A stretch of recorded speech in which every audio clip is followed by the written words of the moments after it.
Scream 7 has released. If you are a subscriber to this channel, or at least you have been around and watched a few videos, you know that I am a huge horror fan. So I was very much looking forward to this. Love the Scream franchise. Not all of the movies hit for me, and I think that's typical. But when you look at some of the big franchises that have finally had this many movies, you get a lot of hits and misses. I think overall, Scream has maybe done the best job in terms of at least having a minimum level of quality in their films. Looks to be the biggest opening weekend for a Scream movie. That's kind of a big deal. I have seen it twice already. Want to give you my thoughts. I don't know if I'd call it a review, but at least my reaction and so forth to it. And caveat, please understand I am talking about the film, the good and the bad, because I know there's a lot surrounding it with Melissa's, firing, I guess, or not renewing the contract or however that worked after Scream 6 because of political comments and so forth. So, you have a lot of people who are hating on Scream 7 because of what happened with Melissa. This has nothing to do with that. I am just going to talk about the film as someone who is a fan. And there are a couple things I didn't like as well, but overall, I really, really enjoyed Scream 7. It felt like a return to form going back to the first movie in a number of ways. Obviously, Sidney Prescott is a much more prominent in this film for probably the first time since the original trilogy. We didn't, well, of course, she has appeared in all of them but six. We didn't get a whole lot about her life because she was, you know, traveling from home and coming to Woodsboro or yeah, I think both 4 and 5 were both Woodsboro, right? Yeah. Okay, so the opening, let's talk about that first. The opening was fantastic. Now, what they chose to do, it was risky. It could have very much veered off into a little bit of cringe, but it did not. And I give credit to Michelle Randolph, who absolutely crushed it. Jimmy Tatro did well as well. And it's a fine line. He was a horror buff. He was a stab buff. It's a fine line to walk that role in the Scream universe, but think they did a fantastic job. It was a very much a slow burn. Honestly, you could have taken the opening and that could have been now, obviously not budget wise. You'd have to do it on a budget. So there'd be things involved that you couldn't do, but it almost seemed, and I mean this as a compliment, like a short film, like something a fan of the Scream franchise could have done, right? One location, slow burn though, right? This was not, oh, it's a phone call and here comes, or I guess I shouldn't say chop chop, I should say stab stab. But so that was uh that was really well done. I really enjoyed the opening scene, well, I shouldn't say scene, opening sequence, I guess. And then we move into the movie. And one of the things that was really cool to see that this film did and built upon was Sidney Prescott's life. Sidney Prescott as a wife, Sidney Prescott as a mother, and minor spoiler real quick, 'cause I'm not really giving anything away, but in the opening they recreated with her daughter and her boyfriend.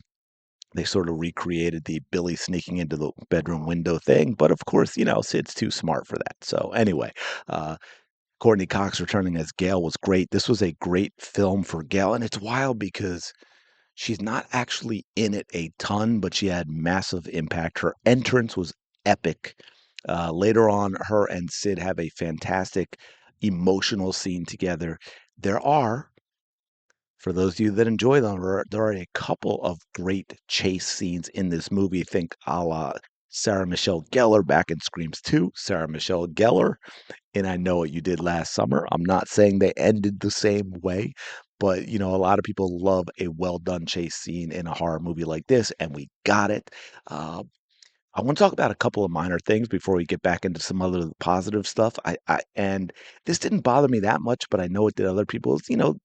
Because there was so much focus on Sydney and what she was dealing with because of her experiences, and of course her daughter as well. The friends didn't necessarily get the development that they got in, I would say, the first one. I don't think any of the friends in this franchise really got the development since the first one. But there were a couple of scenes that were important. There was a walk to school early on with three of the friends, and they're talking. I thought it said a lot about their character development because, you know, uh, Sydney came up. Tatum's mom, Tatum, for those of you who don't know, is the name of her daughter, Isabel, played by Isabel May, you know, came up, and they were both actually, despite their friend being the daughter and butting heads with her mom over things, they were actually very understanding of where Sydney as a mother was coming from, which I thought did a lot for the characters. And the other thing, of course, the big thing, is, as always with these movies, is going to be the reveal, who the killers are and why. And I tell you what, that is. I don't know if people appreciate how tough that is for a franchise like Scream, because this is not Freddy or Jason or Michael. This is normal people, and the killers change every time. Normal people, so to speak, obviously, but you know what I mean. So right? A motive is needed. There has to be a reason. There has to be a connection to Sydney, and that gets tougher with each film. The more you've had people, and the more motives you've used, and the more time that has passed from the original, it's tough to find the right killers. And why I didn't love the reveal on this one, that did not ruin how good the rest of the movie was for me. And the motive didn't necessarily hit right away for me while I was watching. The more I thought about it later, the more I can see how it does make sense and how it's sort of a critique on this day and age. I don't want to get into too much detail because I don't want to give anything away. But in terms of where we are in society with certain things. So, and look, I thought four was solid. I think five, six, and seven suffered from this the most. So I think seven did a better job than five and six in terms of who they were and so forth. So but these are now. I want to give you one of my pet peeves, and again, not giving anything away with this movie because this is. I think we had this since. I'm going to say since four, five, six, and seven. Right. Again, these are normal people. These are not supernatural killers. Right. So I think sometimes in order to try and throw us off from who it is, the kills get a little unrealistic, not to mention the body types in the outfit, right? Where we've got somebody who looks like they're maybe 6'2", 200 pounds, and it turns out it's a 5 foot 90 pound female. That is annoying to me. Or they do certain things that take a ton of strength that who the killer turns out to be simply could not do that. And again, not a spoiler, we had this issue in 4, 5, and 6 as well. So look, man, just write a good story, be realistic with you can have creative kills without going way out into the unrealistic area to try and throw us off the scent. Now, want to zip back again because I thought this was really important. One of the best things about Scream 7 is the character aspect, right? This is for a lot of this is more it's not a character story. And I know not necessarily a lot of development with the friends, but with the core group. Obviously, we're meeting Sydney's husband and her daughter and so forth. Uh, and we're seeing Sydney, while of course she is going to be a mother in a certain way, like i.e., not trusting her daughter's boyfriend, and we can understand that. But we're seeing her as she's a genuinely happy, for lack of a better word. I don't know if happy is the right word. Content, appreciative wife, and obviously going to be a fiercely um, protective, if not overprotective, mother.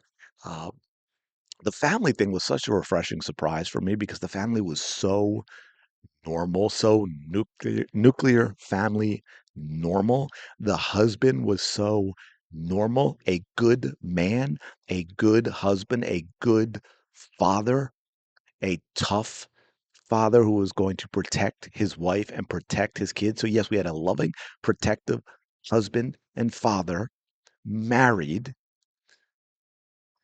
all living together in the same. I was shocked to see this in modern Hollywood. That's all. Like it's such a normal thing, and it was so shocking to see it in Hollywood.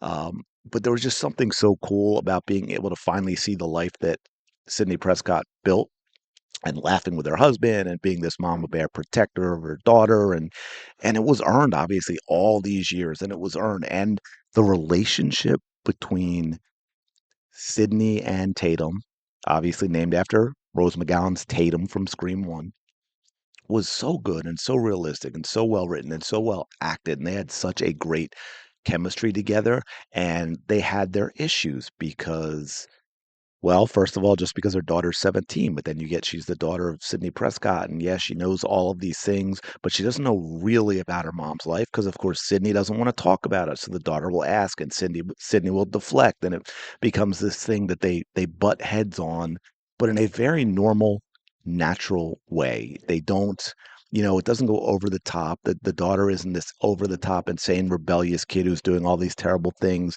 Sydney is not insanely, irrationally overprotective. So yeah, so I gotta say, I've rattled on probably way too much, but I give Scream 7 absolute thumbs up. Go see it. I think you'll enjoy it. Let me know if you've already seen it in the comments below what you thought of it. Where do you rank it? I'm not sure yet where I rank it, but it is in, there have been 7 movies. I gotta put it in my top 3.